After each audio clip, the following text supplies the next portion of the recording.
नमस्कार साथियों, मैं पूर्व सैनिक कपिल फौजी। आप मेरे को लाइव देख रहे हो कपिल फौजी यूट्यूब चैनल से। बड़ी खबर आ रही है सूत्रों के हवाले से, आप इसको खुशखबरी भी कह सकते हो। दोस्तों, आप सब ने पता है कि मैं जो भी मैसेज देता हूँ वो जवानों की जायज़ मांगों के लिए देता हूँ।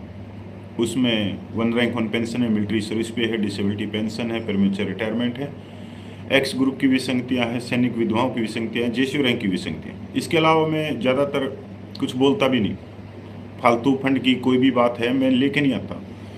और जो जंतर मंतर आंदोलन है जो 1 साल चला, उसको भी इकलौता बंदा मैं ही हूँगा। इतने यूट्यूबर चैनल हैं जिनमें से मैं प्रतिदिन जंतर मंतर और पूर्व सैनिकों की जायज़ मांगों के लिए एक सरकार पे भी दबाव बनाने की कोशिश करता हूं, तो पूर्व सैनिकों को भी जागरूक करने की कोशिश करता हूं। क्योंकि सोशल मीडिया बहुत बड़ा, आज के युग में बहुत बड़ी एक ताकत है अगर इसका सही तरीके से इस्तेमाल किया जाए तो। और मैं इस्तेमाल कर रहा हूं, और मैं अकेला नहीं कर रहा। आप सब लोगों के सहयोग से हमने जो जवानों की मांगों का जो एक पहाड़ बना के रखा हुआ था 75 सालों में, हमने उसको हिलाया है सबने मिलके। आज जो खबर आ रही है सूत्रों के हवाले से वो बहुत बड़ी खबर है। क्योंकि सबको मालूम है कि 400 पार तो गई नहीं सरकार, 240 में गठबंधन की सरकार बनाई है, 240 आई है भाई बीजेपी सरकार की तो। और सरकार को ये तक पता है कि बहुत सारा नुकसान पूर्व सैनिकों से भी हुआ है। तकरीबन 80 से 81 सीटों का सीधा नुकसान सरकार को हुआ। और इसमें हम अगर देखें कि 1 साल तक पूर्व सैनिक जंतर मंतर पे बैठे रहे, पर गूंगी बहरी सरकार ने हमारी कोई बात नहीं सुनी। और उससे क्या हुआ कि कश्मीर से लेकर कन्याकुमारी तक देश भर के पूर्व सैनिक अपनी जवानों की जायज मांगों के लिए जागरूक हुए। आज सरकार जो गंभीर है वो गंभीर है जवानों की जायज मांगों के लिए। और अंदर खाते जो जवानों के जो मांग पत्र गए हैं पिछले 1 साल में, उनके ऊपर भी ये हो रहा है कि रिपोर्ट मांगी जा रही है सरकार के द्वारा। और सरकार इतनी जल्दबाजी क्यों दिखा रही है, इसके पीछे भी हम जाएंगे तो ये सब है पूर्व सैनिकों की ताकत। सरकार को एक डर लग रहा है कि जो पूर्व सैनिक 1 साल तक जंतर मंतर पे आंदोलन चला के चले गए, कहीं वो वापसी ना कर दें अभी आने वाले समय में, तो कहीं सरकार के गले की फिर वो हड्डी बन जाए। तो सरकार उन मुद्दों को शामिल कर रही है, उन पर रिपोर्ट ले रही है। ये सबसे बड़ी खुशखबरी की बात है। पर सरकार दूसरे पहलू में हम जाके देखते हैं, क्योंकि कल मैंने एक वीडियो डाला था। क्योंकि पूर्व सैनिक जो जंतर मंतर पे आने के लिए या कोई भी संगठन आ सकता है और जंतर मंतर पे आंदोलन कर सकता है जवानों की जायज मांगों के लिए, और पिछले मैं 15 दिन से कह रहा हूं इस बात को, तो ये कहीं ना कहीं सरकार तक भी ये बात पूछ रही है सोशल मीडिया के थ्रू, एजेंसियों के थ्रू, कि पूर्व सैनिक तैयारी में लगे हुए हैं। और पूर्व सैनिक बस इस चीज के ऊपर या इस बात का इंतजार कर रहे हैं कि कौन सा संगठन सबसे पहले पहल करेगा जंतर मंतर पे धरना प्रदर्शन चलाने की, और वो भी कंटिन्यू धरना प्रदर्शन की। तो सरकार पे ये भी एक दबाव जा रहा है।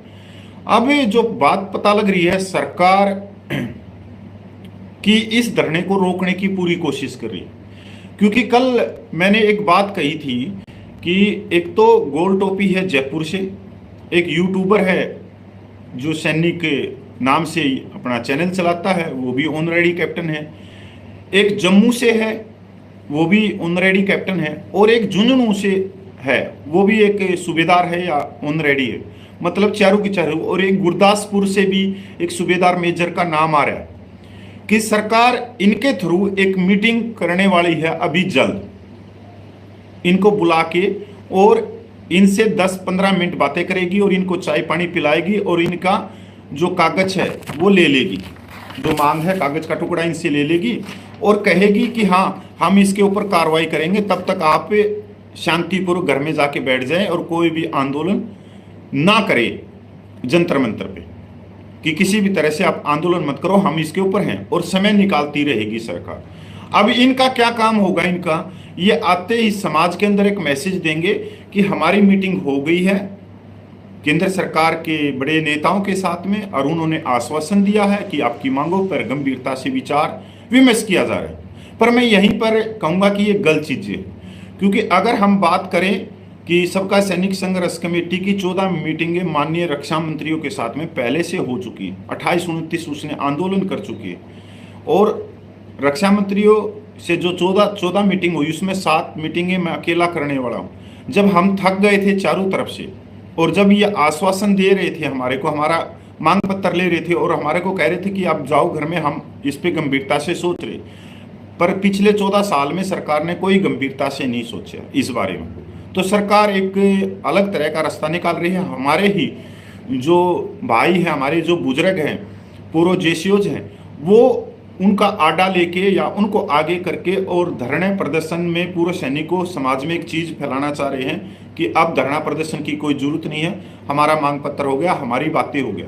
तो मैं 2 चीज़ें याद दिलाना चाहता हूं कि इस 1 साल में जो धरना प्रदर्शन चला, तो 2 संस्थाओं की मीटिंग रक्षा मंत्री के साथ हुई। एक तो बागपत की जो पूर्व सैनिकों की संस्था थी, उन्होंने भी रक्षा मंत्री से मीटिंग करी।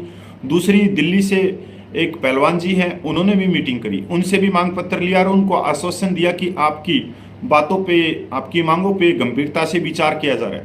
पर धरना प्रदर्शन जब उनकी मीटिंग हुई 6 महीने कंटिन्यू चलता रहा, और भी 7 महीने निकाल दिए होंगे, पर ना तो उनके मांग पत्र पे कोई कार्रवाई हुई, ना ही आज तक इन दोनों संस्थाओं को भारत सरकार से कोई जवाब मिला इनके मांग पत्र पे।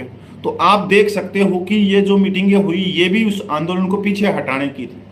पर मैं इतना कहना चाहता हूं कि जो भी होगा, जो कुछ करेंगे वो गलत करेंगे, क्योंकि मेरे पास में अभी अभी जयपुर से एक व्यक्ति का, एक सूबेदार साहब का मेरे पास में फोन आया है कि कपिल भाई, मैंने कल आपका एक वीडियो देखा और ये बातें हमारे यहाँ पे चल रही थी जिस ऑफिस में मैं बैठा था, आप मेरी रिकॉर्डिंग मत करना। मैं आपको पूरा सच बताता हूँ कि सच इस तरह से है कपिल भाई, पर पहले आप कसम खाओ अपने बच्चों की कि मेरा नाम नहीं आएगा, माँ साहब आपका कोई नाम नहीं आएगा। नुबला यहाँ से एक कर्नल को बीच में लेके, जो हो सकता है वो नेता हो राजस्थान में, और रक्षा मंत्री से मीटिंग होने वाली है 5-10 दिन में। बहुत कोशिशें की जा रही हैं कि ये मीटिंग हो। माँ सर ये कर क्यों रहे हैं? क्या मीटिंग करने से जवानों की मांग पूरी हो जाएंगी? क्योंकि कभी भी आप हाथ जोड़ने से आपके अधिकार नहीं मिलते, आपकी मांगे पूरी नहीं होती। नुबला ये इनका कर्तव्य ये है कि कोई भी जंतर मंतर पे कोई धरना प्रदर्शन ना हो, उस धरना प्रदर्शन को खराब करने के लिए या उस धरना प्रदर्शन को पीछे हटाने के लिए ये मीटिंग कर रहे हैं, और सैनिक समाज के अंदर एक मैसेज देने के ऊपर है कि हमारी देखो मीटिंग हो गई। जो सबका कमेटी 1 साल तक जंतर मंतर बैठी थी उसको किसी ने नहीं पूछा, ना भारत सरकार ने बात करी, और हमारे को पूछ लिया। तो अब देखो ये घटनाक्रम किस तरह से नई करवटें बदल रहा है। क्योंकि अगर हम देखें कि जो ये व्यक्ति जो निकाले थे जंतर मंतर धरने से, ये 17 सितंबर को निकाल दिए थे। उसके बाद में कम से कम ये 7-8 महीने घर में बैठे रहे। तब उस आंदोलन के दौरान इन्होंने कोई मीटिंग नहीं करी रक्षा मंत्री से। हम तो कर सकते थे उस आंदोलन के दौरान भी, पर हमारा कर्तव्य नहीं था, नेतृत्व नहीं था, क्योंकि सरकार जब तक न्योता नहीं देगी तब तक हम उस पे जाके हंसी के पात्र नहीं बन सकते। अगर सरकार हमारे को न्योता देती तो सरकार प्रेशर में होती, और प्रेशर इन्होंने कम किया है। ये भी सच्चाई की बात है कि इन व्यक्तियों ने बहुत सारा प्रेशर सरकार से इन्होंने कम किया, क्योंकि इनकी पहले से ही सेटिंग थी, पहले से ही इनके बंद कमरों में इनकी मीटिंगें हुई थी। यहाँ तक इन्होंने स्वीकार किया है, यहाँ तक यूट्यूब चैनल वाले ने भी कहा है कि अगर हमारे को नेता मान लेते, हमारे को लीडर मान लेते, तो आने वाले समय में जो चुनाव चल रहा था उसमें हम मेंबर ऑफ पार्लियामेंट में बनते। मतलब इनकी टिकटों तक की बात हुई है, जो अंदर की खबरें आ रही हैं, और ये खबरें आज से नहीं चल रही है, 7 महीने पहले से ये खबरें चल रही हैं। मैं तो इनको हाथ जोड़ता हूं, अगर इनमें दम है तो भाई आप जंतर मंतर पे आइयो, आप जंतर मंतर पे धरना प्रदर्शन करियो, जंतर मंतर पे जवानों की जायज मांगों को उठाइए, और भारत सरकार अगर आपको न्योता देगी मीटिंग करने का तो आप करिए, पर उस मीटिंग में आपकी जवानों की जायज मांगे पूरी होंगी। अगर आप खुद सरकार के इशारे पे आप खुद जा रहे हो उनके पास में, तो आप मांग पत्र दे के और पूर्व सैनिक समाज को आप गुमराह कर सकते हो, बरगला सकते हो, बस इससे ज़्यादा कुछ नहीं है। पर मैं ये भी बताता हूँ कि 7.5 लाख माता बहनें भी आप लोगों को टिकटिकी लगाए हुए देख रही है, क्योंकि उनको भी अपना अधिकार चाहिए। आप ऐसा ना करें। अगर आप धरना प्रदर्शन कर सकते हो तो आओ, अब तो स्वागत है आपका सबका। सैनिक संघर्ष कमेटी तो पीछे हट गई, तरण ताण पीछे हट गई, और जो भी व्यक्ति है वो आए, कोई भी संस्था बाहर आए, धरना प्रदर्शन आंदोलन चलाएं, हम उनके पास में। और रह गई जयपुर से तिरछी टोपी गोल टोपी जो दिल्ली में बैठे हैं, 3-4 इधर उधर बैठे हैं, कम से कम हमने आपको 13 लाख रुपया दिया है पूर्व सैनिकों से चंदा इकट्ठा करके। अब तो आपके पास में पैसे की भी कमी नहीं है, तो आप क्यों नहीं जंतर मंतर पे आते, क्यों नहीं आंदोलन का नेतृत्व करते, क्यों नहीं वहां कंटिन्यू बैठते? अगर सबका कमेटी को आप कहते हो कि सबका कमेटी आंदोलन में नहीं आएगी, बिल्कुल नहीं आएगी आपके आंदोलन में। आप करिए, क्योंकि वो मांगे भी तो हमारी ही हैं कहीं ना कहीं जो आप कर रहे हो। और आपको अच्छा नहीं लगता कि सबका कमेटी वहां नहीं आनी चाहिए, तो नहीं आएगी कब कमेटी। ना मैं आऊंगा, ना नायक हरपाल आएगा, ना नलिन तलवार आएगा। और अगर आप बुलाना भी चाहोगे तो फिर हम आएंगे, अपनी जैसी भी समझता होगी, पर हम सबका कमेटी का झंडा डंडा नहीं लेके आएंगे। पर हम आएंगे 1 हफ्ते के बाद में, जब 1 हफ्ते चलते हुए आंदोलन को हो जाएगा। ये नहीं है कि हम पहले ही आ जाए, नहीं, 1 हफ्ता आंदोलन चलते हुए हो जाएगा, तब हम आ जाएंगे। जो हमारी जिम्मेवारी होगी, चाय पानी पिलाने की, जूठे बर्तन उठाने की, वो हम कर लेंगे। हम स्टेज पे भी नहीं जाएंगे, हम माइक पे भी नहीं बोलेंगे, पर कृपया करके आप आओ। और मैं तो इनके साथ साथ में देश भर की भी जो संस्थाएं हैं, जैसे हमारे हरियाणा से रोहतक से बरगला के हमारे पूर्व सैनिकों को जंतर मंतर पे कब्जा लेने के लिए गए थे, तो आज जंतर मंतर बिल्कुल खाली पड़ा है। आप आइए और जंतर मंतर पे बैठिए, हम आप लोगों के साथ में हैं। अगर ये 5-10 जो कंबाइंड ड्रेस पहन के, कंबाइंड ड्रेस का मतलब है जो जैकेट बनवा के जो पहन के माइकों के सामने बोलते थे कि करोड़ों रुपया खा गए, लाखों रुपया खा गए, सबका कमेटी खा गई, चोर है ये, पता नहीं क्या क्या आतंकवादी बताया, पता नहीं क्या क्या बताया, हमारे को माँ बहन की गालियां दी। भाई अब आप लोगों के भी पास में एक मौका है, सुनहरा मौका है कि आप भी करोड़ों रुपया खा सकते हो। बस शर्त यह है कि आप जंतर मंतर पे आंदोलन करिए, वहां पे बैठिए, तो लोग आप लोगों को भी करोड़ों रुपया देंगे और आप भी अपना झोला भर के लेके जा सकते हो। इससे कई चीजें साफ भी होंगी कि वाकई में क्या सबका कमेटी के पास में करोड़ों रुपया आया, क्योंकि उनके पास में करोड़ों रुपया है तो आप लोगों के पास में भी करोड़ों रुपया आएगा।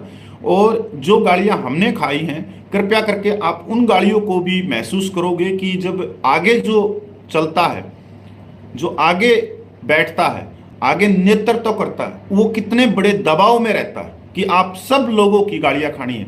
और खासकर जो व्हाट्सएप माफिया है, जिसमें हाउसिंग सोसाइटी के जो अंकल जी बैठे हैं, उनको आप नहीं झेल सकते कभी भी जिंदगी में भी, क्योंकि उनकी बातें पता ही नहीं, बगैर हाथ पैर बगैर सिर की बातें होती हैं। क्योंकि उनका जो, मैं ज़्यादा कहूँगा तो भाई फिर मेरे को पता नहीं क्या कहेंगे लोग, पर आज बहुत बड़े दबाव में है भारत सरकार। और मैं तो खासकर पूरे देश भर की, कश्मीर से लेकर कन्याकुमारी तक जितनी भी जवान जेसीओ की संस्थाएं हैं और उनके जो प्रधान हैं, 100 के 100% इन संस्थाओं के जो प्रधान हैं, अध्यक्ष हैं, वो पूर्व जेसीओ रैंक हैं।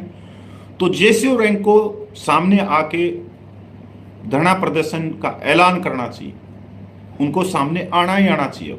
अब क्योंकि ये सच्चाई की बात है कि जेसीओ रैंक ही आंदोलन कर सकता है, क्योंकि इनकी विसंगतियां भी ज़्यादा हैं, बहुत ज़्यादा, और यही आंदोलन को कर सकते हैं। पहली बार तो चलो 1 साल का जो आंदोलन चलाया वो तो भाई सिपाही से हवलदार ने चला दिया, इसमें कोई शक नहीं है। मैं भी एक सिपाही आदमी है, हम भी भाई। उसके बाद में नायक हरपाल है, गोपाल कृष्णा है, जनक राज जी है, अपने रमेश जी हैं, अपने 2 विजय भाई जी हैं, और ये सारे के सारे हैं। और इनके अंदर भाई एक था जेसीओ रैंक, वो था जेडब्ल्यू नलिन तलवार, पर वो भी जवानों में ही ज़्यादा रहता है। तो हमने तो अपना कर दिया, जो हमारे से जो कुछ हो सका वो हमने किया पूरे देश को जागरूक करने के लिए। अब हमारे जो पूर्व जेसीओ साहिबान हैं वो सारे इकट्ठे हो जाओ और चलो बस मैंने जो नाम लिए हैं कि यहाँ से बहुत बड़ा एक खेल खेला जा रहा है, और अब की बार जो तार जुड़ रहे हैं वो एक जम्मू के ऑनरेडी कैप्टन के, झुंझुनू के, और एक गुरदासपुर के सूबेदार मेजर के, और एक जयपुर के सूबेदार के आपस में तार जुड़े हुए हैं।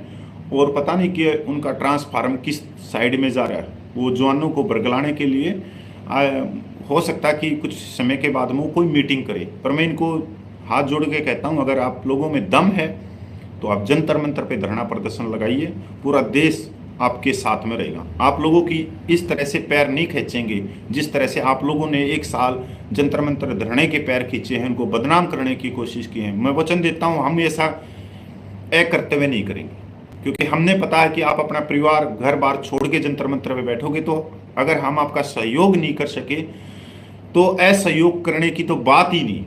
तो मेरा सीधी सी बात है, या तो मैं सहयोग करूंगा, असहयोग मैं कभी करूंगा नहीं। कभी भी जो भी जंतर मंतर पे बैठेगा हमेशा मैं तो उनके गुणगान करूंगा, चाहे उसे धरने प्रदर्शन में मैं जा सकूं या नहीं जा सकूं, चाहे बाहर बैठा रहूं, चाहे सोशल मीडिया से जागरूक करूं कि भाई जंतर मंतर पे धरना प्रदर्शन चल रहा है। और जितने जवान भाई हैं, सैनिक भाई हैं, वो ज़्यादा से ज़्यादा संख्या में जंतर मंतर पे पूछो, गांव देहात से होते हुए अपनी ट्रेन में, उनमें सारी चीज़ों में।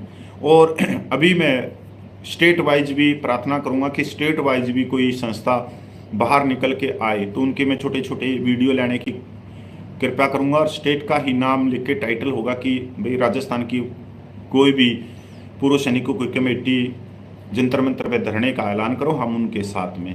मतलब इस तरह से फिर हरियाणा का, फिर उत्तर प्रदेश का, फिर केरला का, फिर उड़ीसा का, फिर हिमाचल का, फिर उत्तराखंड का, इसी से। क्योंकि दवा समय भी कम है और समय के हिसाब से अब हमारे को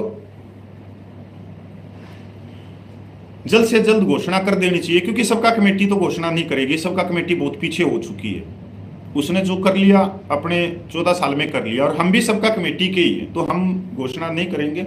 अब आप लोगों पे है कि पूर्व सैनिक संस्थाएं बाहर आई। और इससे एक चीज़ और भी पता लगेगा, जो फेडरेशन कहते हैं कि फेडरेशन में 200 संस्थाएं हैं और असली फेडरेशन हमारे पास में है, नकली हमारे पास में। इसका भी बहुत अच्छी बात है कि जिनके पास में असली फेडरेशन है वो कृपया करके आओ जंतर मंतर पे। 200 संस्थाएं हैं तो करो, अभी जंतर मंतर पे धरने प्रदर्शन का ऐलान करो, लगातार चलने दो 1 साल 2 साल, जब तक हमारी मांगे पूरी नहीं होती।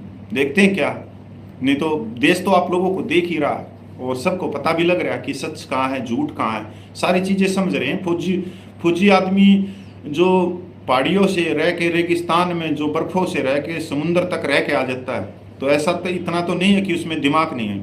मैं तो ये कहता हूँ कि फौजी आदमी से ज़्यादा दिमाग तो किसी में हो ही नहीं सकता। और फौजी तो एक साधु संत की तरह होता है जिसके अंदर कूट कूट के ज्ञान भरा होता है। बस ज्ञान को बाहर निकालने की बात है, व्हाट्सएप यूनिवर्सिटी से बाहर निकलने की बात है, हाउसिंग सोसाइटी के अंकल ना बनने की बात है। हाउसिंग सोसाइटी के अंकल बनने से किसी का भला नहीं होगा और पैर खींचने से कभी किसी का भला नहीं होता। हाँ, सच कहो, अगर कोई कुछ गलत कर रहा है, कपिल फौजी अगर गलत चल रहा है, गलत लोगों को गुमराह कर रहा है, बरगला रहा है, तो कपिल फौजी को आपका अधिकार है, गाली दो, अच्छे तरह से दो, जिससे मेरे को समझ में आए। पर मैं 24 घंटे पूरे सैनिकों की बात करता हूँ। मैं फलानी ये आ गई, डी आ गया, फलाना आ गया, आज विटामिन की गोलियों का लेटर निकल गया, अब कैंटीन के अंदर 2 वो भी आ गई, दूसरी क्वालिटी आ जाएगी। मैं इन चीज़ों में कभी जाता नहीं। पहला चैनल है होगा मेरा, वैसे तो लाखों चैनल है सैनिकों के नाम से, पर पहला चैनल मेरा है।